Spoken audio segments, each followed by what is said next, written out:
Hey everybody out there in the internet world, my name's Chris and welcome to another episode of my Dark Avengers comic book reviews. You guys out there know my cameraman Mike. I'm just full today, but we're gonna go with that. My words all jumbled up. I'm still healing from my allergy attack, sinus infection, whatnot. Michael's got his sinuses acting up now. And we're back on track. With this episode, I am now back on track. I was a week behind due to my cold, sinus infection, allergy. I don't even know what the shit it was anymore, but it's gone for the most part. Thank you, God. Now, so we're back on track. Getting to news this week. Apparently at San Diego Comic-Con, 130 people thus far are going to be protesting by marching against the DC Comics relaunch. Okay. I'm against the DC Comics relaunch. I really am. Would I go as far as to march? No. There are far better things you can do with your time and your abilities than to march against a comic book series. There are marches for cancer and other types of things that you can make money for and actually help people out. This is that's kind of drawing the line. It's selfish when it comes to marching just to stop a comic book relaunch that's still going to happen. You guys have to understand, these companies do comic books months in advance. Though they talked about the reboot happening in September, they've already started, if not completed, and are on the third or fourth new issue already. You're not going to get them to just stop production when they're like 4 issues in already and go back to the old universe. This march is a futile attempt to stop DC. They're going to do it. I hate saying that, but they're going to do it. Will they go back to the old ways? I hope they do. I have to admit, though, I think the relaunched Batman titles look very interesting. I will be getting those. Green Lantern, for the most part, looks pretty much untouched, too, so I'll be getting those.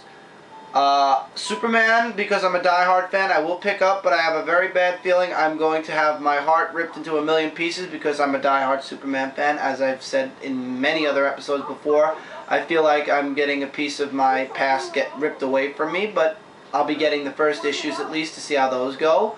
A few other #1s look very interesting. I'll put them on my review because I am a comic book reviewer and I feel that it is my now that my shock and everything wore off with this new DC Universe, I feel it's my responsibility to let you guys know what's good and what's crap. So I will let you guys know what crap DC Comics is throwing out at us now. In my heart, I know I'm going to be saying that Superman is crap, and it just breaks my heart, but what will be, will be. I'll just keep praying that in less than a year or two, DC Comics will realize that this relaunch brought them fans that are here one day and gone the next, and goodbye. They'll go back to the old ways of the DC Universe, and Amber just came out of the bathroom and she's all sick. Hello. Hi. You still watching your movie? I'm just sitting there. I'm really watching. You want to sit in here? I can't hear, but yeah. Alright, pick up a chair to sit in Joe's old spot. No, I understand I can't hear. It's okay, you don't have to hear anything because it's nothing really you probably wouldn't be interested in. No. Both of my ears, I don't know what you just said. Okay, good. Enjoy. Anyway, so yeah, I think it's ridiculous that 130 people are marching the march. I'm talking about the march. I think that's ridiculous. As far as comic news wise, everybody's just talking about the relaunch of DC Comics, and San Diego Comic-Con is coming at the end of this month. I'm looking forward to the stuff they are releasing there. Probably going to be ordering some stuff that people buy and stick on Amazon if it's good. Alright, first, before I get into the comic books this week, which were released on June 29th, the final week of June, I would like to mention 3 comic books I got autographed or signed Midtown exclusives, of course. First is Batman Detective Comics 876, signed by Scott Schneider. I want to say Schneider. Or yeah, Schneider. I want to say Schneider. That's first. And then 2 Alpha Flight issues, issue number 0.1 and number 1 of 8, both signed by Greg Pak, Fred Van Lente, and Mark Panicchia.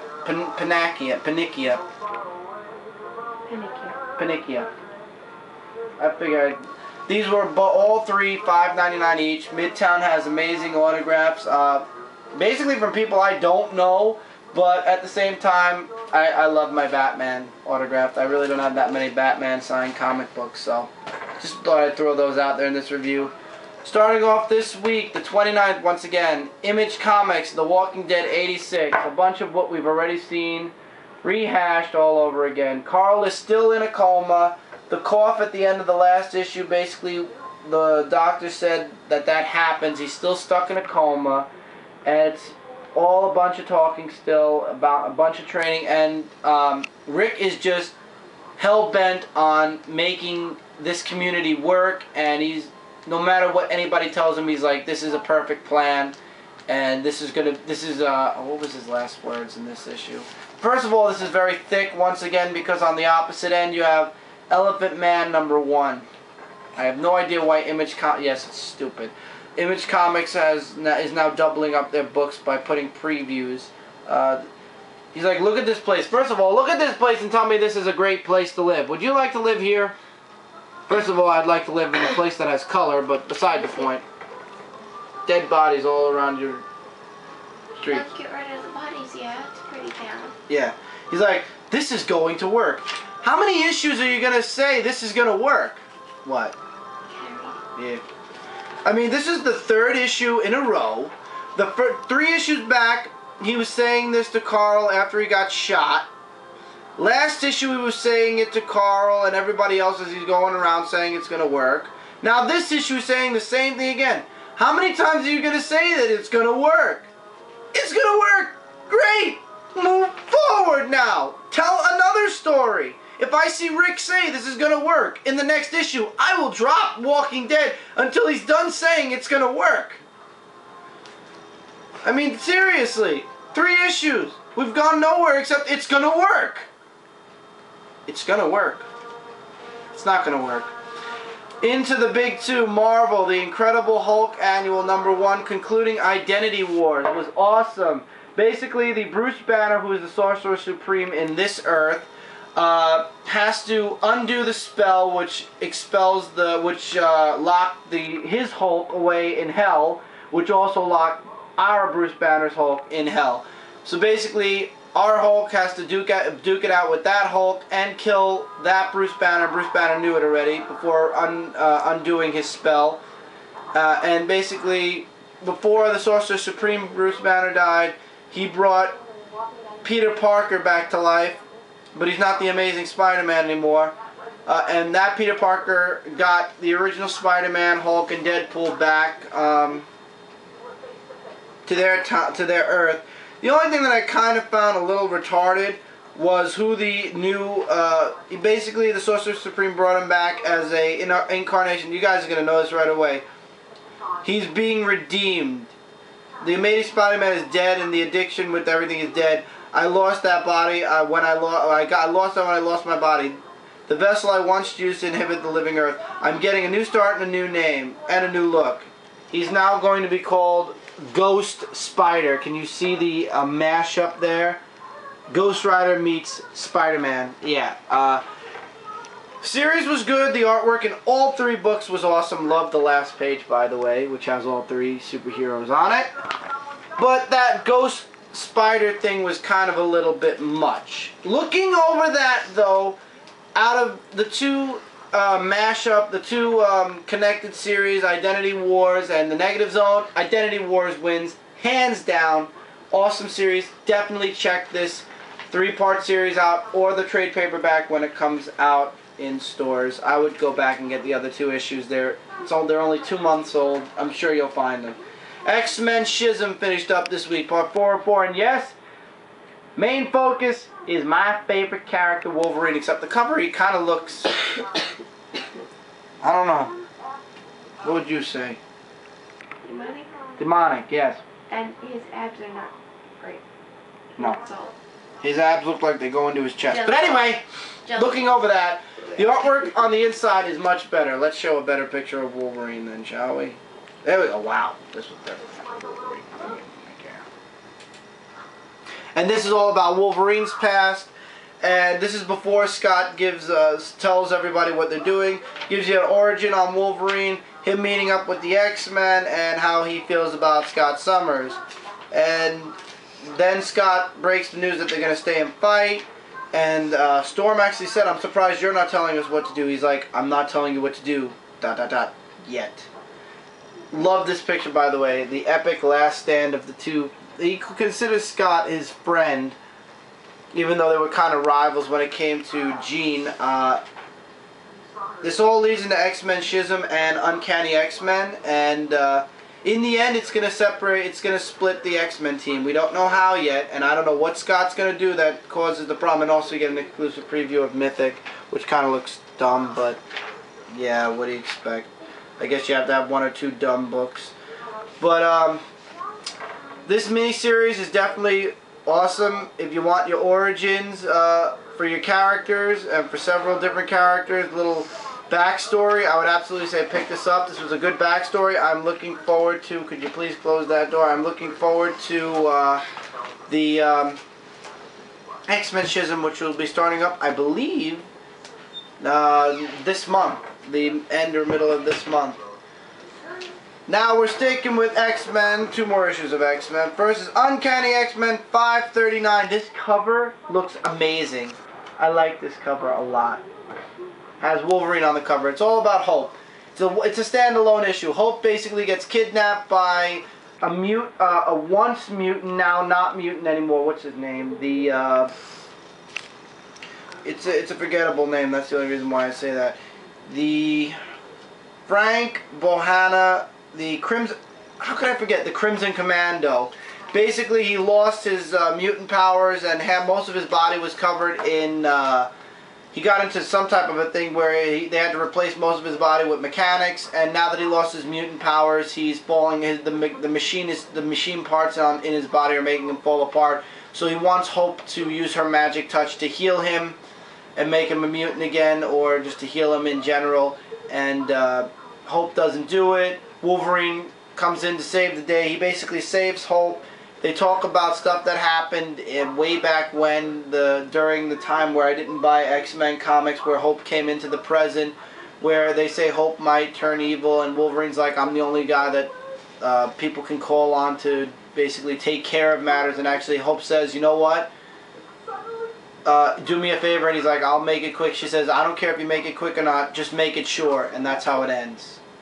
Artwork was awesome. Got to see Wolverine explodey in a car, and basically by the end of this issue he's still healing. Let's put it that way. Uncanny X-Men's awesome. Looking forward to this series all the way till the end, and I hope that the stuff I've been seeing on the internet's true, and Uncanny X-Men will relaunch along the same time where Wolverine and the X-Men, if that's just a tentative title, I have no idea. I hope it is the title actually, where along the lines of it's going to be Uncanny X-Men and Wolverine and the X-Men. I don't know what's going to happen to Astonishing, if Astonishing is going to stick around. But this current story in Astonishing is super boring as far as I hear, so I don't even bother. Now, last year they gave you Marvel Universe versus the Punisher. This year they give you something better. Marvel Universe versus Wolverine, part 1 of 4.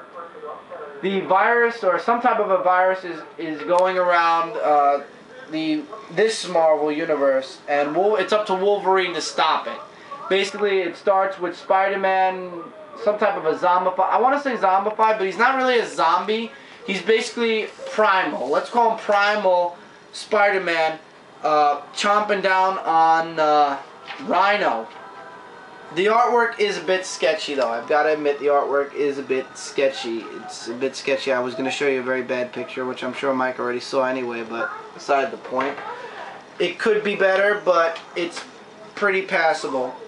So it's up to Wolverine to figure out who it is, and Psylocke gets killed, and Wolverine blames himself for that. So he's on the hunt for this person. He wants to know who it is, and Hank Pym actually deduces that it's Angel, and he wants Hank Pym to be wrong, but he isn't.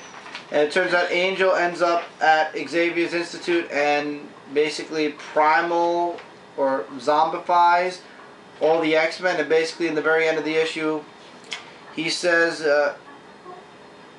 and damn it, Peter, he's my best friend and he's my last friend. And Peter, he obviously kills Colossus because he was he was primal. And it turns out I've already killed all my others. And in the background, you just see all the X-Men. So it turns out all the X-Men were infected somehow, and he released them. Next issue has him versus the Avengers. This covers all as far as I can see, all the Avengers. So I'm guessing the Avengers are next to be infected, and then you get once again a Mythic #1 preview. I love it. The cover is awesome, not misleading. It's a bit misleading for this issue, but in this issue it's the X-Men versus Wolverine basically. Or Wolverine's trying to figure out what's going on, and the infection spreads. So now it's up to Wolverine to stop it in this series, apparently. So yeah. Now we're going into Spider-Man. We got 2 Spidey titles this week. The Amazing Spider-Man 664. Spidey, Anti-Venom basically captures Spider-Man, and it turns out that Eddie Brock does not know who Spider-Man is, or he forgot who Spider-Man was, because he tries to take, he's like, hi, I'm Eddie Brock, now let's see who you are, and he tries to take Spider-Man's mask off, and he can't get it past the nose, because apparently Spider-Man's sticky skin is now not just it's not just his hands, he could do it all over his body, apparently, because Anti-Venom gets the mask about up here, and he can't move it anymore. Apparently, Pete can make his entire body sticky. That's something new. That is definitely something new, to me at least. Maybe I'm wrong. Maybe it's been like that, but the face is new. So anyway, Anti-Venom basically goes off to find Mr. Negative, and then just as Pete escapes, the Anti-Venom's, what do you call it? I don't know, what would you call it? Like a straitjacket thing that he put on him? Not a straitjacket, like webbing. Anti-Venom shows back up and takes Pete, and he's like, oh, come on, I just broke free. And he takes Spidey off to help him stop, he wants to team up with him to stop Mr. Negative. And in the end, thanks to Wrath, it turns out that they find out Mr. Negative was in fact, what's his name? Martin Lee. And basically Spidey apologizes to Anti-Venom and says he was right. Anti-Venom satisfied and goes away. Martin Lee loses his Mr. Negative personality and gets locked away by Mr. Negative's henchmen. And it turns out Wrath is not DeWolf. It turns out it's Captain Watanabe. Watanabe? I want to say Watanabe. But anyway, basically Pete was there as Spider-Man on the ceiling, and they didn't see it. Artwork is awesome, by the way. And Pete and Carly have a moment where Pete admits, and I say admits to her, that he makes the stuff that Spider-Man uses, like his web shooters and his costumes. And Carly admits to him about Captain, what's her name? Is it just, do they just say Captain Wakanda, whatever her last name is? Yes. The Captain. Let's just say the Captain and leave it at that. And then you have another road to Infestation Road to Spider Island with Spidey at I don't even know who this is, I forgot completely. Shang. He's learning jiu-jitsu apparently.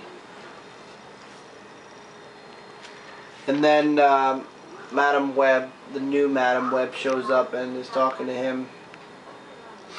The spiders come and... oh, Shang-Chi!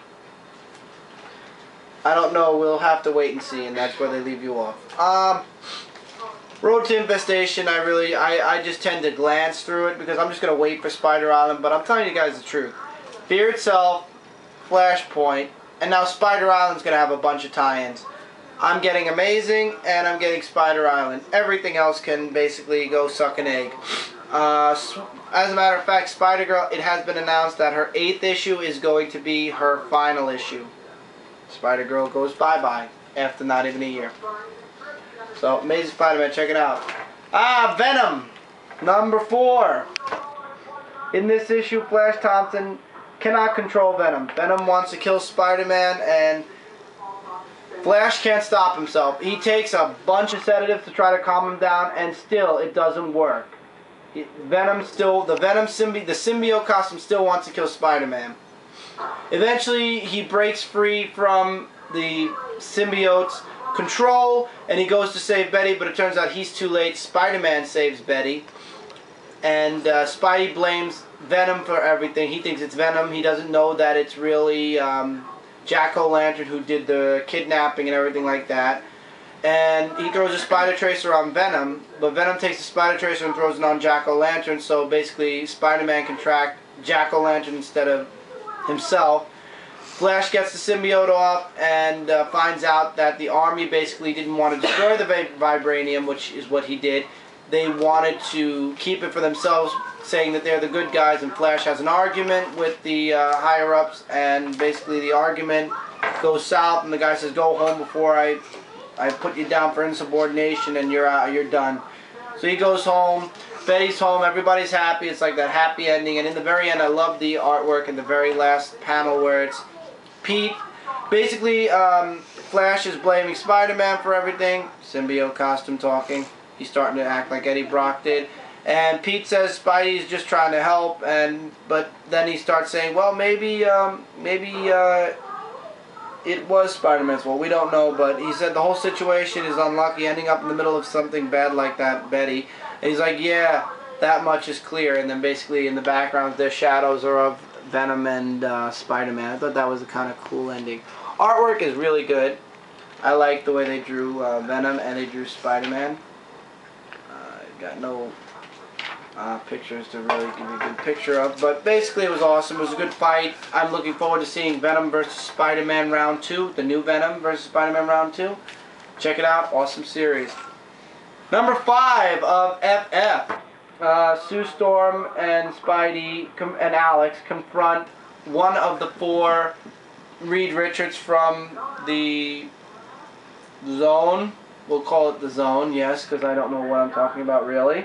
And they don't do so well. They get away, and Alex breaks his arm. Our Reed fixes Alex's arm. There's also a moment between Alicia, whom is the Thing's blind girlfriend. You guys know her from the movies. She's like, you need to deal with 2 things. 1, I love you, and 2, Johnny's gone, and he would want you to be happy.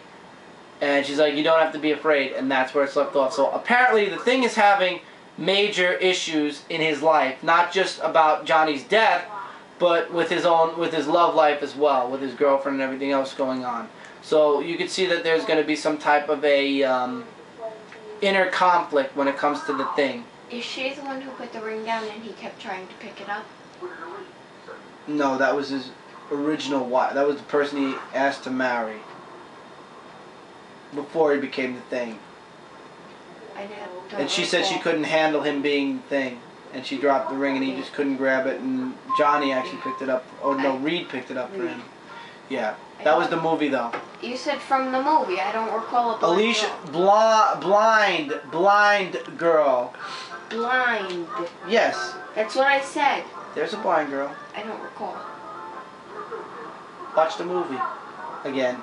Maybe it was in number 2 she was introduced, but I know she was introduced in the movies. I wasn't saying blonde. I said blind. Whatever. I'm just sick of... Quiet, Deafy. Anyway, also in this issue, Sue asks Reed what's going on. There's something more, and he's like, "Oh, Sue, I've done something terrible," and they leave it off there. And it turns out somebody's back. I'm sorry, I'm not big on the Fantastic Four stories just yet. It turns out the Attilan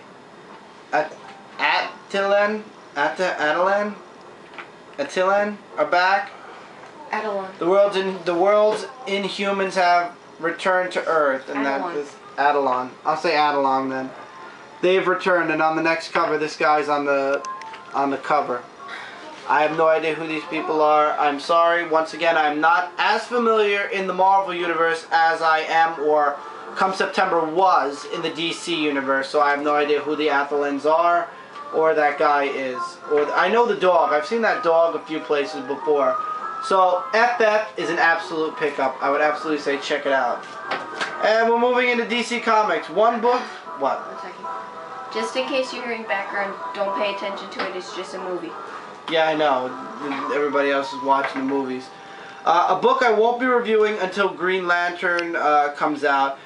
Green Lantern Emerald Warriors 11. I won't be reviewing it because A, it came out before Green Lantern number 60-something, I can't remember, which was the conclusion of the War of the Green Lanterns. This was the Emerald Warrior. This is Guy Gardner in the aftermath of the War of the Green Lanterns. I will not be reviewing this. I did not even really read this yet. I will not be reading this book until the War of the Green Lanterns has concluded. So when the conclusion, which is coming in 2 weeks, it won't be here next week, but the following week I believe it will be in the stack of comics, and if that's true I will be buying it, and I will be reviewing this along with the finale of the War of the Green Lanterns that week. I will not, this comic, I guess it was a boo-boo by DC Comics, and they accidentally did not release, apparently there was a delay on Green Lantern, and Emerald Warriors came out on time, so I won't be reviewing this until Green Lantern comes out. So we're going to take this and stick it over here. Temporarily, I will be reviewing this with Green Lantern in 2 weeks, so look forward to my review on that book then. 2 books, the final 2 books for Flashpoint this week. First one, what I will be getting definite, Hal Jordan issue 1 of 3, which is going to be combined with Green Lantern Abin-Sur. And why I say that is because in the last page of this issue, Hal Jordan meets up with Abin-Sur and he says, "You have to help me. Hal Jordan, you have to help me." And that's where they leave off. Artwork is awesome. And with this issue, you get this pin, which is the first of the final 2, the F1. And finally, what I didn't think I'd be getting issue 2 of until I saw the last page, Project Superman number 1, which is this pin, which comes with this pin. Mike, you can look at the pin after you look at the book. At first, I was not going to be getting this anymore because I thought it was just going to be about this guy that has identical powers to Superman. Turns out, in the very end of the issue, there is an asteroid. There's an asteroid storm, and guess who shows up right after the asteroid? Superman. The spaceship crash lands in Metropolis, and it opens up, and there is baby Superman. So I will definitely be getting the rest of this series. So these 2 are a definite grab, in my opinion. So in a sense, Superman's completely restarting. Basically. Alright, so Mike's giving the finger. We have 1 more comic to go and a wrap up. So I'll see you guys in the next part of this Dark Avenger comic book review. See you guys there. I'll be adding a few things into it. So see you guys there.